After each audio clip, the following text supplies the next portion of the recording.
The Gargle will be happening live at the Edinburgh Fringe Festival on the 15th and the 22nd of August. You can get tickets at thebuglepodcast.com. This is a podcast from The Bugle. Welcome to Gargle, the podcast that explores the world of mouthwash and oral care. I'm your host, Doc Alice Fraser. Let's be clear, that doc isn't short for doctor. It's just a file designation. It really should be pronounced alicefraser.doc. Today we're going to talk about the importance of a healthy mouth and why you should never underestimate the power of a good gargle. But before we dive in, let's take a moment to do what we do best. Do you want me to do it too? How refreshing. So sit back. Terrible gargle. So sit back, relax, and get ready to get your gargle on, because we've got a lot of mouthwash to talk about. Sorry, I hired a ghostwriter this week and they didn't read the brief. Marginally better Blame than the ghostwriter. Marginally better than the first ghostwriter I had, who kept talking about their unfinished legacy and their horrible aunt. This is The Gargle, the sonic glossy magazine to the Bugle's audio newspaper for the visual world. I am your host, Alice Fraser. We have all of the news, none of the politics. Your guest editors for this week's edition of the magazine are Alison Spittle. Hey, hello. Previously known as the Flapjack Lumberjack in another universe, and Kai Samra, welcome. Hello. It's delightful to have you both, but before we take hands together and plunge forward into the police cordon that is this week's top stories, let's have a look at the front cover of the magazine. The front cover of the magazine this week is you. Yes, we're doing that Lazy Time magazine People of the Year thing where it's you. You're the most interesting thing happening in the world this week, sure. The satirical cartoon this week is Elizabeth Holmes unveiling her latest invention, and the picture is of Elizabeth Holmes saying, "You put a drop of their blood in and it tells you how much less blood they have." So, wow, I thought you were going to say like a prison shiv or something. That would have been a good joke, but it's not the joke I made. So I'm sorry, no. I don't. Sorry about that. No, please do give me edits on the fly. It helps. It helps my self-esteem.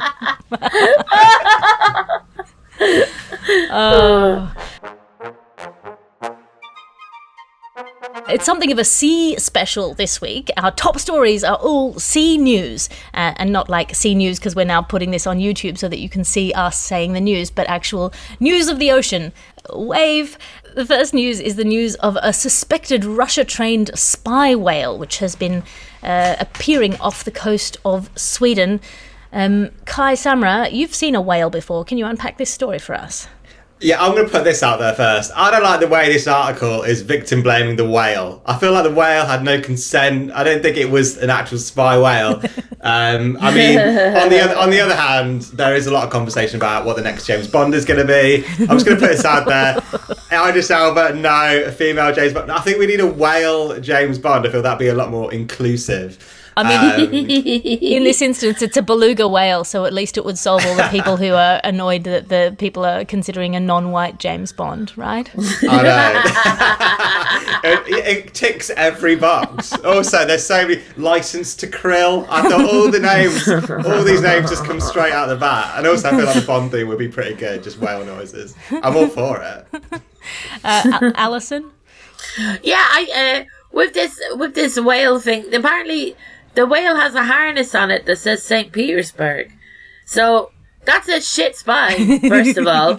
If you're wearing a thing that this country that you're apparently working for, it's got the name of the country that you're apparently working for on a harness. If you saw James Bond walking around with a harness that said Britain on it, except if he was in Berlin in that amazing nightclub, no one would suspect him there. But this whale is the crappiest spy I've ever seen. Number one of spy school, don't wear a harness with your country's name on it. It's just not going to work out well. Yeah, you don't send an envelope full of anthrax with a return to sender address on the back. Do you know what? Imagine if someone did. Like, they'd be the hardest person ever. Come back at me, mate. You know? I kind of got triggered by this story because, like, when I was younger, my mum used to put mine and my brother's names onto our jackets. But I had a hand-me-down on my first day of school, and we had my brother's name on it, and also my brother's name's Aryan, which, if you've got this level of melanin, is not it's a hella unfortunate name. And then like the teachers thought I'd nicked the jacket just because it had my older brother's name on it, and I didn't understand what was going on. So I felt like me and the whale could do a lot of trauma bonding over that story. I feel like authorities generally don't understand siblinghood. I remember getting pulled up, I think it was in Austria at the airport with my twin brother, because they were like, you have the same last name and birth date on your passports. And we were like, yes. Also, just it's very cute. Your brother's name is Aryan, like, and this whale, it looks like it's a member of a white supremacy group in prison. Like, it's got no hair. It's very pale. Yeah, it's got a skinhead. It's got have to say, a bit of an angry face on it as well. If you want to Google this particular beluga whale, like, it's they've got a photo of this beluga whale as well. This is really crap. Very nationalistic. It's got its own area. Like, just puts like St. Petersburg. It's Actually, I can't take it back. I don't like the look of this whale. In other political whale news, this is the news that killer whales in a group near Spain and Portugal seem to be having what's called a fad or a fashion for attacking boats, either because they feel like anyone who owns a yacht is fair game or because they want you out of their house. This is an exciting news for the Orca rights movement, I think. Alison Spittle, you see things in black and white. Can you unpack this story for us? Oh, yes. So what I love about this is about a story about a group of whales off the coast of, like, Portugal and Spain that have been, for the past 3 years, right, have been bashing their heads into the sides of catamarans and yachts, which I see as an act of class solidarity. It's beautiful, and I think the best thing about the story, and you touched on it there, Alice, is that I didn't know that orca whales have fads. Like, one of the fads that they've had in the past was wearing dead salmon as hats, and I felt very at one with the killer whale at that point, because I myself, as a teenager, after my My Chemical Romance phase, did wear a dead salmon as a hat for a couple of years, you know, to express myself. So it's beautiful. We've all seen Blackfish, haven't we? Which was like, oh my God, that came out about 10 years ago, I think, and that blew my mind. That Did whales it would blow have your feelings. mind right out the top of the hole in the top of your head? Oh, absolutely. But so these orca whales are just having a bit of fun. It's not really fun for the people that are in the boats, but also if you're rich enough to own a yacht, I think you should get killed by an orca whale. Like, just I feel like going on from Alison, I feel like orcas are definitely like the emo whale, actually. I've never seen them like in that way before. Also, my first introduction of orcas was like Free Willy. Did you ever watch that film? Yeah. And I feel like yes. their media like representation of them was so good. And now as I'm getting older, I'm seeing a whole new side to them, and I don't like it. It's because the name was Willy as well. So you'd look at it and you go, Willy couldn't harm me. And we all know. And we all know. We all know deep down, you know. They may seem fun at the time. That was the third or fourth draft of his friendly name, from Killer Whale to Free Willy. That kind of transition went through a few awkward phases, including Killer Willy, which didn't work. I mean, Killer Willy, once again, sounds like a white supremacist in prison. Do you know what I mean? There's Killer Willy. What did he do? He killed a lot of people. Or the Willy Killer, which is a different thing again. In other under-the-sea news, everything's better down where it's wetter. Take it from me. Actually, this is the news that octopuses may have nightmares about predators attacking them. And as a big fan of octo things, I feel really sad, but also kind of more confirmed in my belief that octopuses are about as close to an alien intelligence on Earth as we can get. So, I mean, and by on Earth, I mean escaping from their tanks in an aquarium and walking down the street to their ocean homes. Kai Samra, you've got at least 2 arms. Can you unpack this story for us? Yeah, so basically, like you said, it's this scientists have found out that octopus. What are we going for the plural of that? Octopus. What is the plural? Isn't it Octopodes? octopi? that just makes me feel hungry. Cephalopods. Okay, just lots of they have nightmares, and it makes me feel a bit sad sometimes to hear, because you get nightmares because your psychological needs aren't being met, and I just love the idea of a kraken with attachment issues and something like that, or just a little Freud octopus just trying to decipher what they do. All krakens have attachment issues. They're just clinging onto the boats, being love me, love me. That's all they need. They just want love from the ships. I'm just why are these pirates just horrible to them? But that's kind of it makes me feel quite sad, actually. Did you guys have recurring nightmares when you were younger or anything like that? Yeah, I grew up Catholic, so big time. I always used to have dreams that I would step out the front door and then it would be over a cliff, or I'd be negotiating with my God like a hostage negotiator for my family all the time. Every night was a list of people I wanted to be spared. It was. But these octopuses, what I love about this is kind of it's very cute. It's these octopuses are octopusing themselves at night. They've seen it. By the little octopus, they thrash around and spurt out ink because of dreams that they have. And that just reminds me of my partner. Sometimes he'd be thrashing around and secreting something. You're like, oh, it's just a dream. It's just a dream. Side note, actually sperm works quite well as invisible ink. Wow! You should tell that spy whale that as well. We need to get this. He needs to write that. Someone needs to write St. Petersburg. We know dolphins are a bit iffy about consent. I'm not sure how whales feel about it. Well, there's a sperm whale. If the beluga whale needs some, ink, it'll be fine. And now it's time for your ads. Your ad section now, because you can't be what you can't buy. Do you want to warn predators not to eat you? Do you want to show people you're an evil Jedi? Do you want to maximise the sexiness of your socks? Now you can with the colour red. The colour red. Stop cars, start bulls. Hee You're sick of coughing, of repelling people with your stench, of looking like a cool cowboy, but you just can't seem to quit smoking.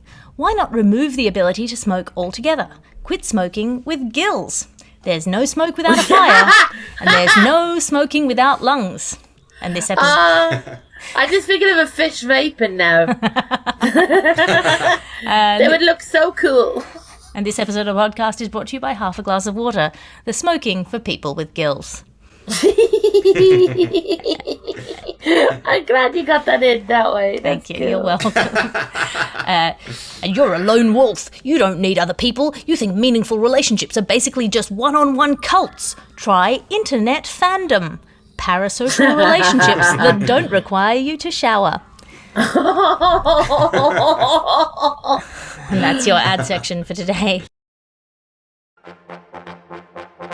Now it's time for Wikipedia faking us out news now. And this is the news that Wikipedia has had the wrong Vatican City flag on it for years, which has led people to, for example, show up to the Vatican with the wrong flag. So, Wikipedia not being the final source of all information, I'm going to turn to Alison Spittle. You are Catholic. Can you unpack this story for us? Well, it's a big case of citation needed, Alice Fraser. As what's happened here? I felt like an actual news reporter there. You did the voice. I'm impressed. That's your audition. So, the flag of the Vatican City, it's yellow and white.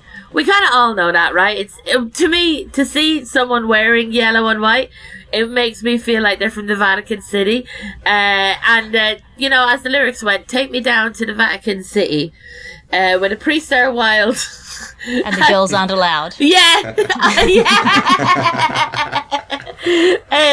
It's it's an actual country, and until 2023, the internet didn't realize that this flag didn't exist. That this flag was wrong, which makes me feel like maybe this isn't a real country and shouldn't be taken as a real country. I mean, if it's not in Eurovision, like, what is the point of it? Although I would love to see a Vatican City Eurovision entry. It would be a lot of a lot of choral songs on it. But people just presumed because it was on Wikipedia that it was true. And it's strange because there's so much stuff on Wikipedia that, like, is smaller than a country that has good information about it. Like, for instance, there was a spate of killings that went on in Asia due to a disagreement on how to sing "My Way" by Frank Sinatra.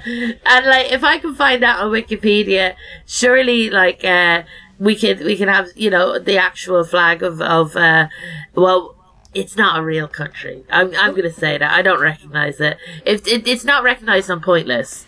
And Pointless to me is the epitome of truth and facts.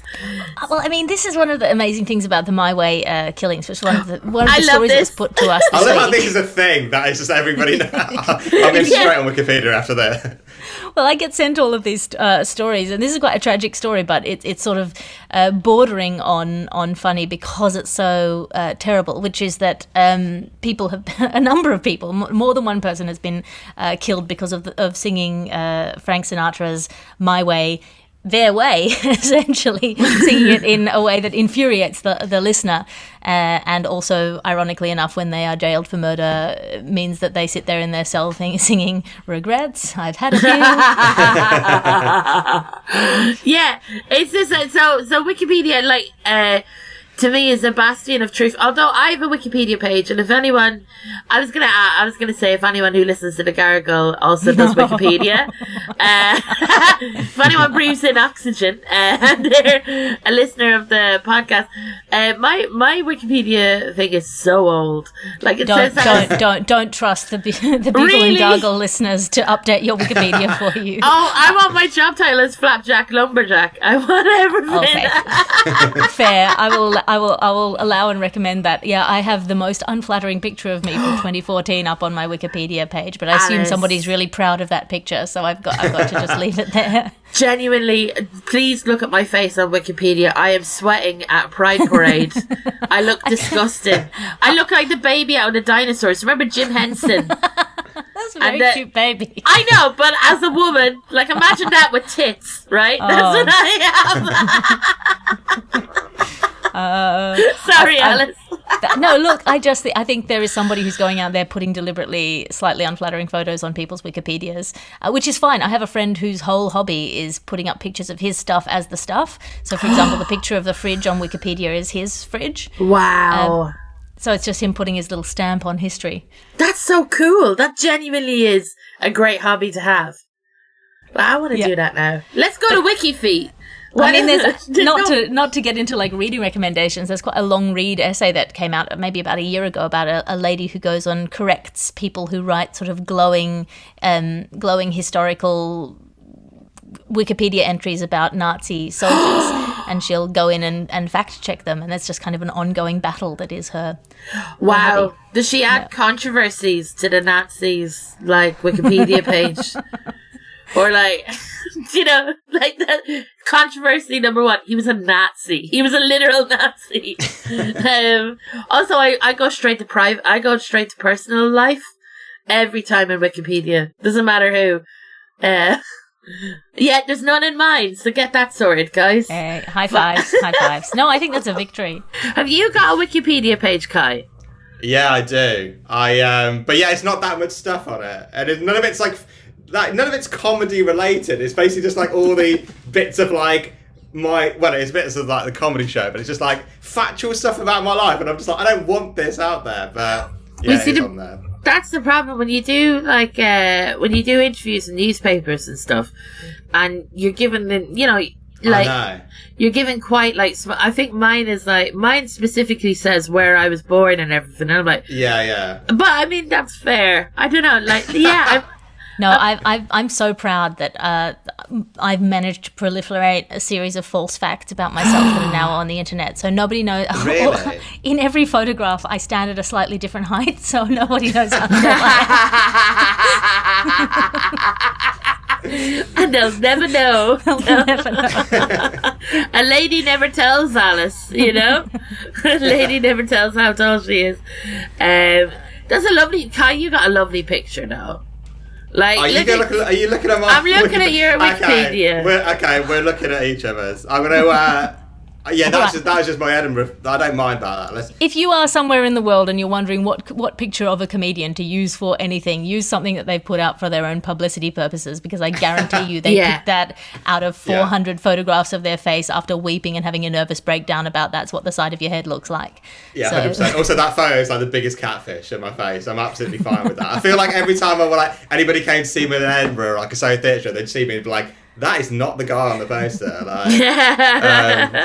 All of my photos are pre-pandemic, pre-baby, so I've got to get them updated. Oh wow! Your Wikipedia page, Kai, is short but sweet. Like that makes me wanna look at your work. That's very good. You want a Wikipedia page written by someone who has a bit of a crush on you, just like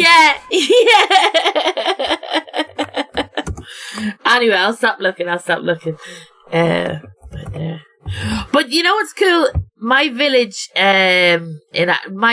Wikipedia page has me as a section, which I think is very cool. That is, you've made it. You've literally made it. I mean, what's the village? Well, it's literally like a village of a couple of hundred people. So I'm like, yes. And now it's time for your reviews. As you know, each week we ask our guest editors to bring in something and review it out of 5 stars. Kai, what have you brought in for us this week? So I'm going to set this up first. So it was my friend's birthday recently. So we all went to Wetherspoons because we're very, very classy. And so basically we ordered some food, we ordered some drinks. The waiter came, gave us our food, gave us the drinks. My friend got a steel hip flask from out of his jacket pocket. I was like, I don't think you're allowed to bring your own alcohol into the pub. He went, it's not alcohol. He opened it, he poured it on his chips. It was Nando's hot sauce. And apparently, this is a thing that people do, that they can bring their own condiments. And people have like key ring condiments of like sriracha sauce and things like that. And apparently this is a thing. And I'm going to be honest with you, I was disgusted, but now I'm all for it. And I give it absolutely 5 stars. That's incredible. That is the power of Beyonce, though. She's been singing about that for years. Has she been singing about that? She's got hot sauce in her bag, swag. Like, even though this guy's got it in his pocket, that's amazing. Yeah, I know. Well, he's got that Beyonce swag, but this is a thing I'm definitely going to have. I'm a big fan of condiments anyway. Bring your own condiment. I'm all for that. I'm a big fan of condiments too, but I like a chunky condiment, like a mango chutney.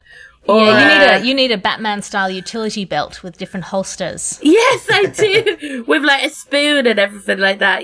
Just to get my. Is it Branston pickle? I've just got Branston pickle because the end of Succession. So is that a that's not a condiment, is it? That's a condiment, and that's hilarious because that would be the most UKIP kind of way of doing a Beyonce song, where it's like, I've got Branston pickle in my bag, swag. Yeah, that Spy Whale would have Branston. It'd have some sort of like nationalistic item.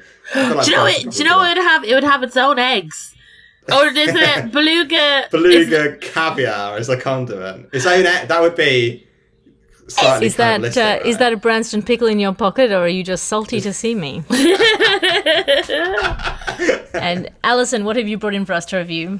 I am actually reviewing something that's connected to Kai in a way. I'm reviewing bringing a book to a Beyonce concert. So I managed to get a ticket to go see Beyonce on Monday in London. It was on my own. It was really, really high up in the rafters. It cost me £100, but I'd be sat on my own between strangers. And I don't like crowds, so I wanted to get to the Beyonce concert early. I was looking up as well, like, if you're allowed to bring in food into the Beyonce concert, and it said no. But I saw a woman bring in a full packet of Jaffa cakes, which I love. Like, that woman brought a full packet of Jaffa cakes to a Beyonce concert. It was incredible. I brought a book I brought the biggest bag that you could, which is a size A4. And the guy who was doing my security was like, why such a big bag? And I was like, because it's a big book.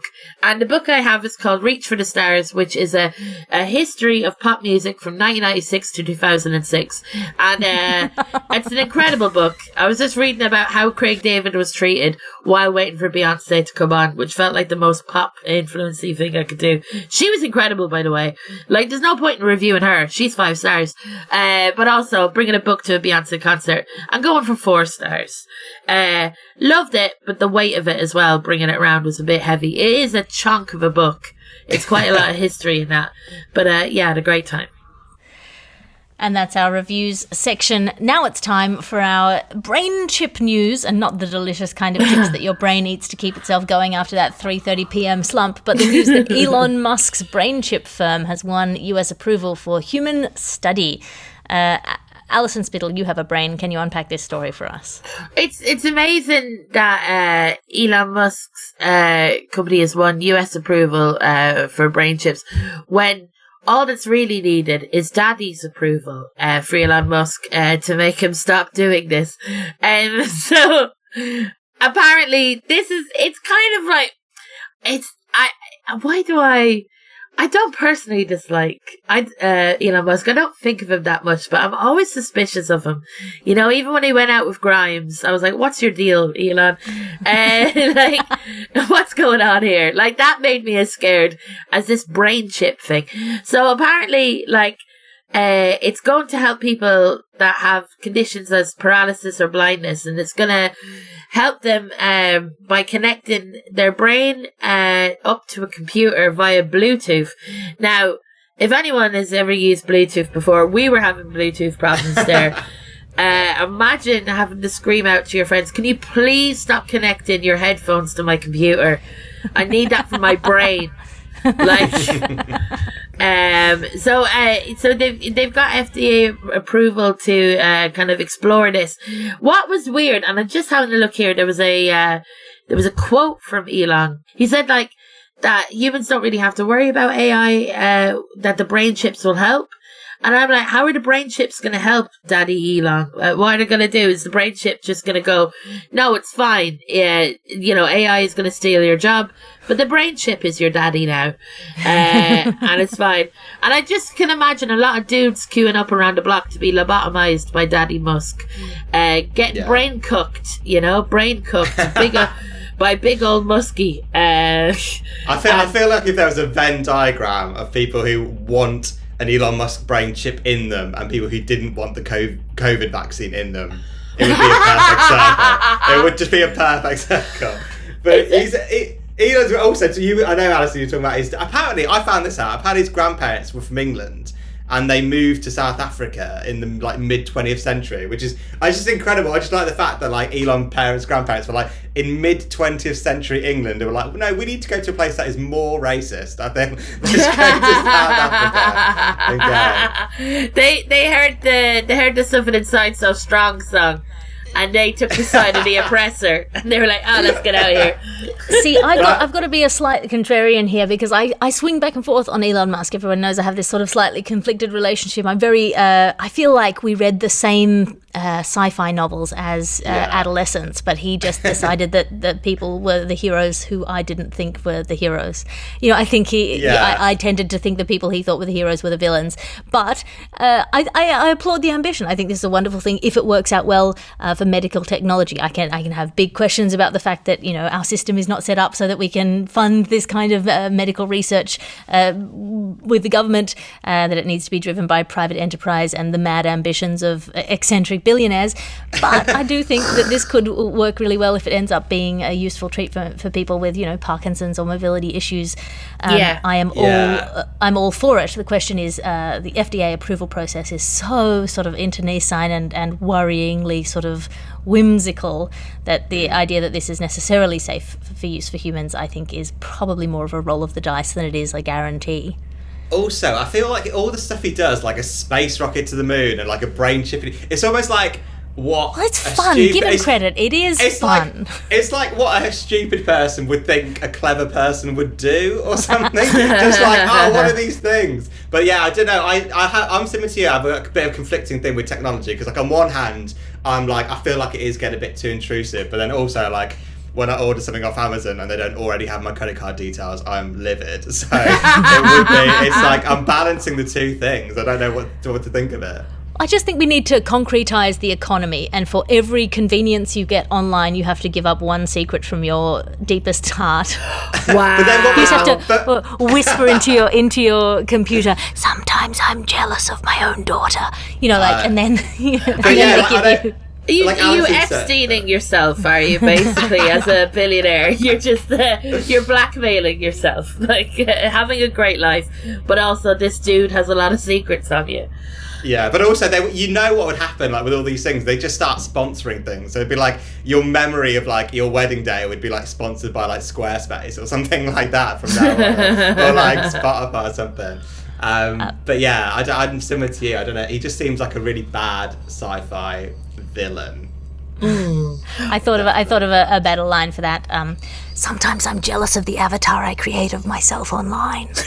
I mean, I am. Big time. You cut that back. Big time.